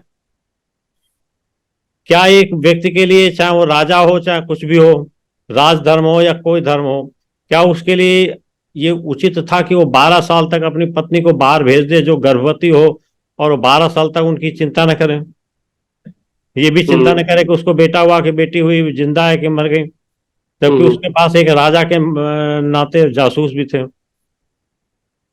हम्म। बेटे पैदा हुए तो उसको उसको इतना भी नहीं हुआ कि अरे मेरे बेटे पैदा हुए हैं तो मैं जाके देखूं। तो फिर ठीक वो है। व्यक्ति व्यक्ति कहाँ रह गया? ऐसा कौन सा सारा राजधर्म था इसकी वो झंडा टिकाना वो जो था? एक तरफ तो कह रहे हो कि हम सबको निवारण करने के लिए आए थे, दूसरे आपने अपनी इमेज को टाल करने के चक्कर में जो है ना आप अपनी बीवी तक को नहीं छोड़े। तो एक श्रेष्ठ मनुष्य बनाने की जो पहल थी, इसको आप किस रूप में देखते हैं, राम को एक श्रेष्ठ मनुष्य को? नहीं मानता मैं। हम्म। मैं नहीं मानता हूँ। तो आपको ऐसा, जब आप बात कहते हैं, तो आपको जिस परिप्रेक्ष्य, जिस संदर्भ में हम बात कर रहे हैं, जिस परिवेश में हम बात कर रहे हैं, आपको कोई डर नहीं लगता क्या काय का डर? लिखने से? नहीं, नहीं लगता। नहीं लगता? अगर मुझे डर लगता तो खामोशियों की चीखें पड़ी है आपने ऑलरेडी। हम्म। क्योंकि मैंने खामोशियों की चीख में अगर दृष्टांत एक पक्ष के लिए तो दूसरे पक्ष के भी लिए। हाँ। और वैसे यहाँ पर जो बात कर रहा हूं मैं वो तर्क के आधार पर कर रहा हूं, और जो भी लिख रहा हूं वो किसी न किसी संदर्भ के साथ, उल्लेख के साथ लिख रहा हूं। हम्म। क्योंकि जो बात मैं कह रहा हूं वो बात कही जा चुकी है। हाँ। हम खाली उन सारी चीजों को इकट्ठा करके एक जगह पर ला करके फोकस कर रहे हैं उस चीज को। हाँ, लेकिन मैं, मेरा सवाल इसलिए था क्योंकि जिस इस समय जो समय चल रहा है, जिस समय को हम जी रहे हैं, ये समय में कुछ भी कहना, कुछ भी सुनना थोड़ा सा भय तो पैदा करता है। नहीं सर, यही फर्क है कि कविता लिखने वाले इस भय से प्रभावित नहीं होते हैं। हम्म। बहुत खूब। बहुत खूब। अगर ऐसा होता तो वंदे मातरम न लिखा गया होता। तो नहीं, कोई खास पार्टी वाले घर पर आके धरना दे देंगे तो तो क्या दिक्कत की बात है? अच्छा, चलिए ठीक है। बदनाम हाँ, होंगे तो क्या नाम ना होगा? ठीक बात है। हाँ। अच्छा, थोड़ा सा एक एक चीज हाँ हम जो जी छूट रही है, जी आपने एक जिक्र किया था कि जो उपनिषदों का आप भावानुवाद कर रहे हैं, जी। उसका कोई कोई उदाहरण दे सकते हैं, किस तरह कैसे कर रहे हैं? मैं देखिए, थोड़ा सा बात को आप दूसरी तरफ ले जा रहा हूँ। ऐसा है कि अगर अर्थ की बात करें हाँ। तो अर्थ तो संक्षेप में निकलता है, यानी वर्ड टू वर्ड अर्थ निकलता है। हम्म। लेकिन वो अर्थ हम सबकी समझ में आ जाए ऐसा संभावित नहीं है। ठीक है। तो हमने उसको थोड़ा सा सरल करने का प्रयास किया है। उसे सिंपल अनुवाद की बजाय उसको भाव अनुवाद किए हैं, उनके भावों का रीराइटिंग किया है। ठीक है। जैसे ओम पूर्णमद पूर्णमिदम पूर्णात् पूर्णमुदच्यते पूर्णस्य पूर्णमादाय पूर्णमेवावशिष्यते। ओम शांति, ओम शांति, ओम शांति। ये ईशावास्योपनिषद का प्रथम श्लोक है। हाँ। हमने इसमें लिखा है अहे पूर्ण ब्रह्म। नहीं, इस वाक्य को मैं पूरा कर देता हूँ। ओम शांति है, शांति है, शांति है, शांति, सुशांतिर भवतु। अच्छा अच्छा। तो अहे पूर्ण ब्रह्म, तुम अदृश्य हो किंतु हम्म। मेरे विचार बोध में व्याप्त एवं प्रकाशित। हाँ। ये जगत भी पूर्ण है किंतु ये दृश्य है। हाँ। उससे पूर्ण, तुम ही से उत्पन्न, अब प्रत्येक देश काल एवं परिणाम में व्यक्त एवं प्राकृत वायु रूप में अनुभूत, किंतु तुम में ही अंतर्निहित। तो इस तरीके से हम्म। हमने लिखने का प्रयास किया, भाषा को और थोड़ा सरल करने की कोशिश किया। जी। अ, एक दो क्योंकि समय भी लगभग हो ही रहा है। हम आपको कविता हम सुनाए तो थोड़ा हाँ, मन बदले दो आपका। तीन कविताएं आप अपनी पसंदीदा कविताएं सुना दें। अ, जी सर। मित्रों, डॉक्टर संजीव कुमार जी को सुनना आपको अच्छा लग रहा होगा और बहुत खुलकर अपनी बात को वो रख रहे हैं, और एक निर्भीक व्यक्ति ही इस तरह बातें कर सकता है। अ, और वो व्यक्ति ही क्या, वो रचनाकार ही क्या, जिसमें डर, जिसके अंदर कोई भय हो, और भय से लड़ने की ताकत कोई रचना ही देती है, वो रचनाकार ही देता है। और जो भरपूर डॉक्टर संजीव कुमार के में मौजूद है, हम उनकी कविताएं, जो उनकी पसंदीदा कविताएं हैं, उनसे अनुरोध कर रहे हैं कि दो तीन कविताएं आप सुनाएं। हम एक छोटी सी लघु व्यंग्य कथा सुनाते हैं हम। जी।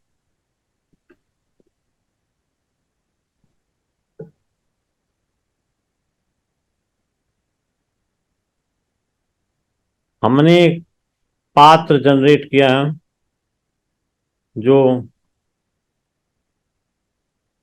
जिसका नाम है आनंदी बुआ। हाँ।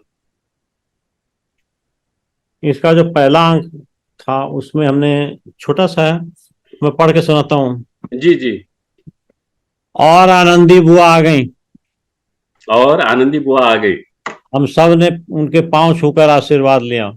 जी। बुआ ने आशीर्वाद दिया, महंगाई की तरह दिन दुगना रात चौगुना बढ़ते रहो। बहुत खूब, बहुत खूब। सब लोग हंस पड़े।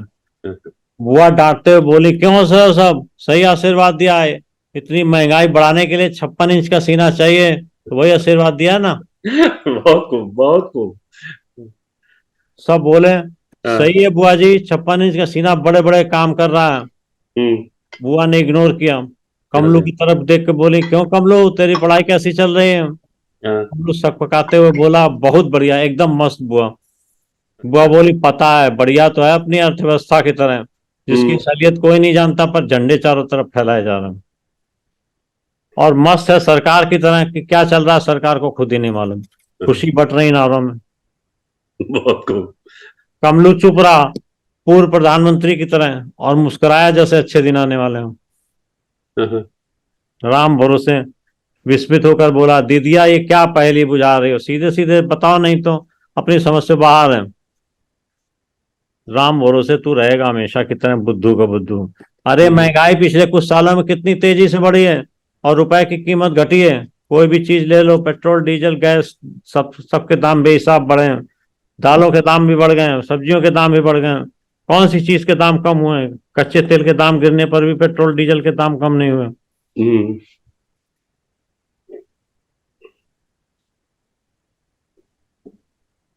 सरकार का जवाब क्या है? पेट्रोल डीजल और गैस के दाम अंतर।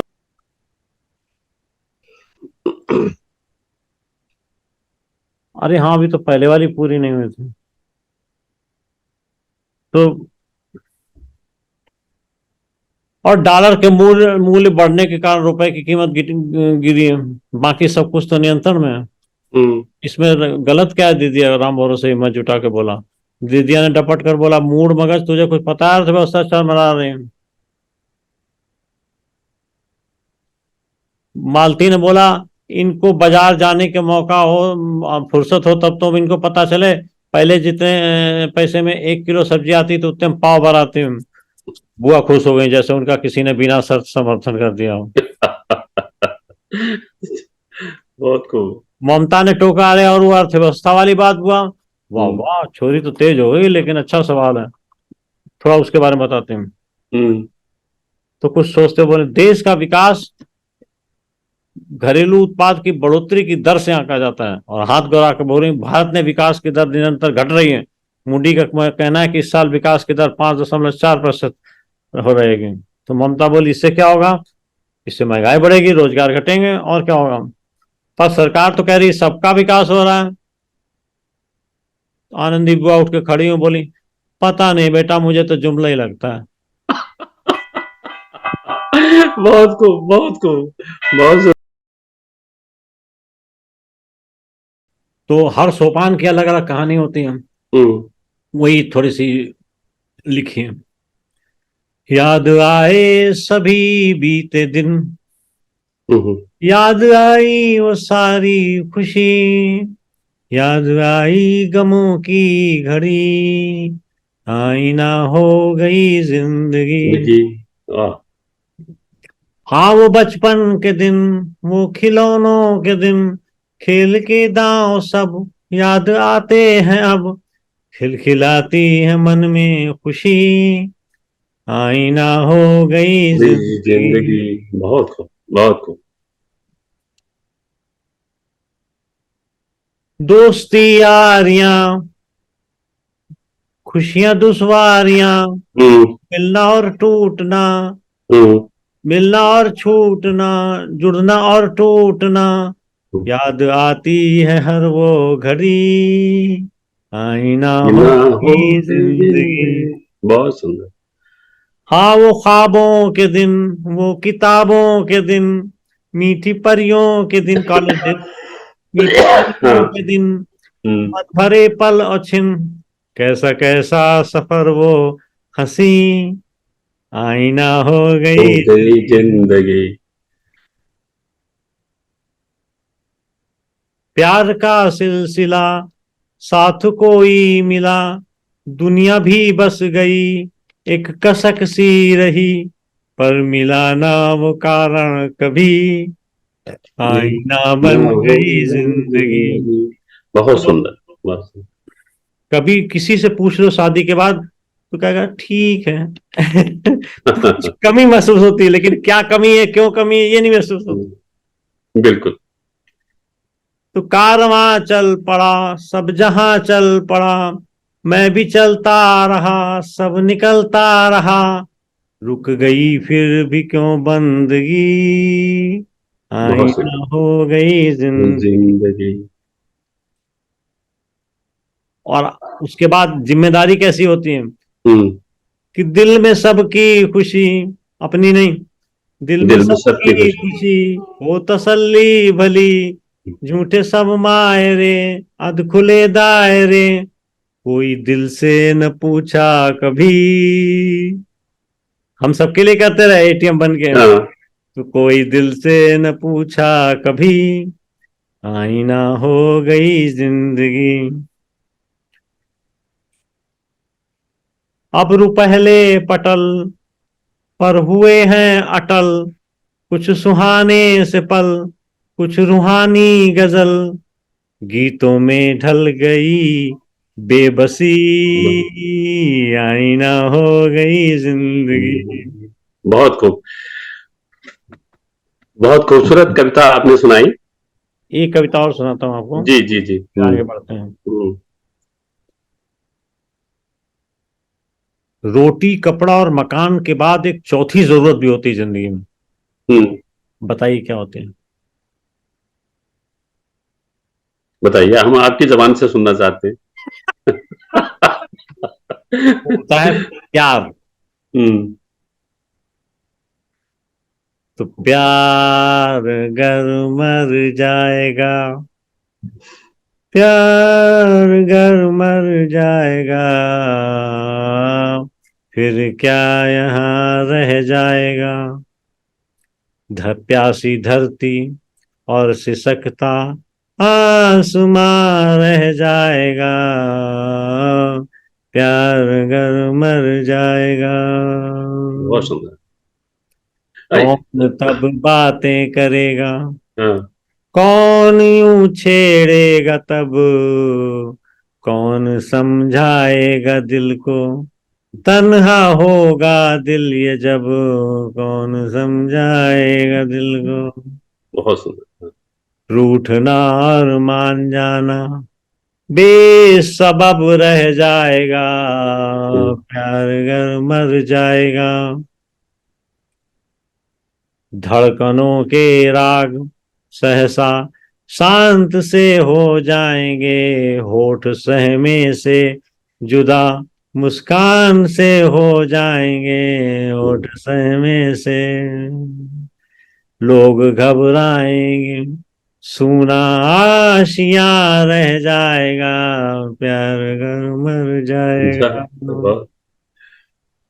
पानी की लहरों बिना सूखी नदी बस नाम की, रूह जब प्यासी रहेगी, जिंदगी किस काम की, रूह अगर प्यासी रहेगी। तो ऐसी नीरस जिंदगी को, ऐसी नीरस जिंदगी को कौन फिर जी पाएगा, बहुत खूब, प्यार अगर मर जाएगा। बहुत खूब। गुल और गुलशन के बिना फिर बागवां भी किस लिए, एक साथी के बिना ये कारवां भी किस लिए, एक साथी के बिना। तो जिंदगी में एक पतझड़ का समा रह जाएगा, प्यार अगर मर जाएगा। हर कोई जीता रहेगा आप में ही गुमशुदा, हर कोई जीता रहेगा आप में ही गुमशुदा। और आपसे कोई न पूछे, हाँ, से कोई न पूछे, रूह हो जब गमजदा, आपसे कोई न पूछे। तो फिर फसाना दिल का, दिल में अन कहा रह जाएगा, प्यार अगर मर जाएगा। बहुत खूब, बहुत खूब। आखिरी बंद है। हाँ, महफिलें सूनी रहेंगी, महफिलें सूनी रहेंगी, जब न दिलबर आएगा, जब न दिलबर आएगा। और कौन बनकर जुस्तजू तब, कौन बनकर जुस्तजू तब जिंदगी में छाएगा, कौन बहुत खूब, बनकर बहुत खूब। जुस्तजू। हमदम, हम सफर, हम राज ही रह जाएगा, प्यार अगर मर जाएगा, बहुत खूब। प्यार। अच्छा, ये बताइए, वो लेखक ही क्या जो छेड़छाड़ न करे? क्या जीवन में कभी कोई प्यार व्यार हुआ है? देखो, कोई कोई ऐसा संस्मरण है? हमारा संस्मरण तो हमने नहीं, लिख के धर दिया ना। प्यार इसलिए मैं इसलिए जोड़ रहा हूँ क्योंकि जीवन का अहम हिस्सा है। नहीं नहीं, हमने तो लिखा हुआ है ना। हाँ हाँ। मैं देख धुंध की माया, रह मौन पंक्ति सा पथ में, देखता उतरते उसको स्वर्णम किरणों के रथ में। वाह। वो अरुण अरुण भू अंबर, बिखरी स्वर्णिम मधुकलियां, पल में तम गल जाता, पल पल में घन तम बिछ जाता, और सूनी अंबर की गलियां। तो हमने तो बहुत खूब, महसूस किया सर। बहुत खूब। ये आप पढ़ेंगे इसको तो आप नहीं, मैं इस तरफ नहीं, मैं थोड़ा वास्तविक जीवन की मन बात कर रहा था। मन हुलस हाँ, देखता छवि को। हम्म, इतना लिख ही कौन सकता है? महसूस करके सर नहीं लिखा जा सकता, इसको ठीक भोग के बात है, लिखा जा ठीक बात। सकता। हाँ, लेकर आंधी का यौवन ढक लेता पवन शिखर को, दिन में रजनी छा जाती खोजता विकल मन घर को। बहुत खूब, बहुत खूब। शीतल सी कोई छाया दिखती न दूर तक कोई, चटखी सी भूखी काया सूखे नयनों से रोई। हम्म, भटकता विकल इत उत्मन और दूर क्षितिज तक जाता, संभ्रम जो नील सलिल का वापस थक कर आ जाता। बहुत खूब, बहुत सुंदर। जात निरुपाय मरुस्थल में जो भटका मृत पाय हुआ सा, खोजता दिशा जीवन की पाकर भी कहीं धुआं सा।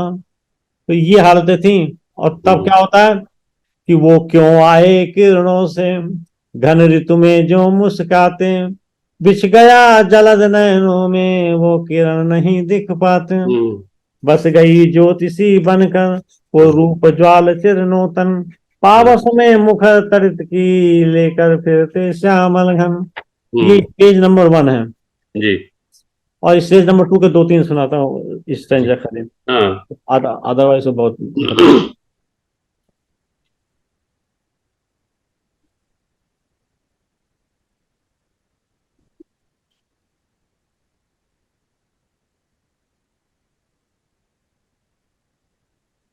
सुनिएगा, इसका मजा जी, जी, लीजिएगा। ये इ- दूसरी शैली है।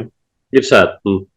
जीवन में आकुलता के पल बिहसे अपने पंख पसार, तब नीरव कानन में मेरे सुमनों का लेकर संसार, श्रद्धा से मधुपग धरती नौ संसत सी द्युतिमान हुई, सौम्य दीप की छवि जीवन में मधुरित सी छविमान हुई। उठे अलस पगन मगन में नूतन जीवन की आशा भर के, और हंसने लगे उषा में चेतन कण समरस भू अंबर के। बहुत बीत खूब। गई थी डूबती रजनी तब आंचल में भरे अपार, नियत नटी का धूप छांव का खेल हुआ जैसे स्वीकार। ये हमारी दूसरी जो प्रबंध काव्य है अंजिता, उसके हम्म, अंदर सुना रहा हूं। अच्छा। तो कठिन काल के महाकंप बिखराए थे संजाल बड़ा, भाषा देखिए वो ये सब हम्म, 85 की लिखी हुई भाषा है। जी, जी, वो कठिन काल के महाकंप बिखराए थे संजाल बड़ा, पाकर संबल फिर सांसों का जीवन में फिर विश्वास बढ़ा।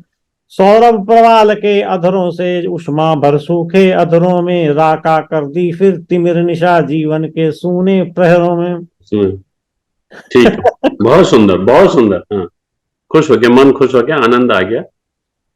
डॉक्टर साहब, मन आपको सुनने के लिए लगातार कर रहा है, और अभी भी मेरे मन में ये सवाल है कि कुछ है जो छूट रहा है, जो मुझे करना चाहिए था, मुझे जानना चाहिए था।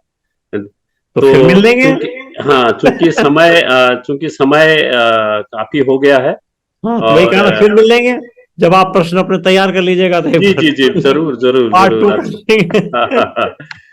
मेरा ये सौभाग्य है कि आपने अनुस्वार को अपना समय दिया, अपना इतना व्यस्त समय, जिसमें कि आप लगातार आप रचनाएं करते हैं, अपने प्रोफेशनल तरीके से अपनी जिंदगी को जी रहे हैं, और युवाओं को प्रोत्साहित कर रहे हैं। अभी कुछ सवाल जो आपके प्रकाशन को लेकर है, जो जानने की उत्सुकता है, निश्चित निश्चित रूप उस से पर अगर हम आप बात करना चाहते थे। चूंकि समय की मांग है, समय अपने एक निश्चित समय है, काफी हो चुका, और निश्चित तौर पर मेरी इच्छा होगी मैं आपको एक बार फिर अनुस्वार के मंच अवश्य, पर कोई दिक्कत नहीं। जो जो और गतिविधियां हैं या जी, कार्यकलाप हैं उनसे संबंधित परिचर्चा हम किसी दूसरे खंड में कर लेंगे। जरूर, जरूर, वो ठीक है। अच्छा लगेगा। और आपके बारे में जो हमारे दर्शक हैं, जो आपके श्रोता हैं, जो आपकी कविता के प्रेमी हैं, वो आपके बारे में जानना चाहेंगे, सुनना चाहेंगे। तो मैं इस समय आपको आपसे विदा लेता हूँ। बहुत बहुत धन्यवाद मित्रों। बहुत बहुत आभार सर, बहुत बहुत आभार। बहुत बहुत मित्रों, धन्यवाद अभी आप डॉक्टर है। संजीव कुमार जी को सुन रहे थे, और उनके बारे में आपने विस्तृत जानकारी आपने ली, आपको मिली होगी, आपको संतोष हुआ होगा और उनके रचना विस्तृत संसार से भी आप परिचित होंगे। निश्चित तौर पर हम एक बार फिर उनसे मुलाकात करने की कोशिश करेंगे। बहुत बहुत धन्यवाद, आपने अपना समय दिया। नमस्कार। नमस्कार।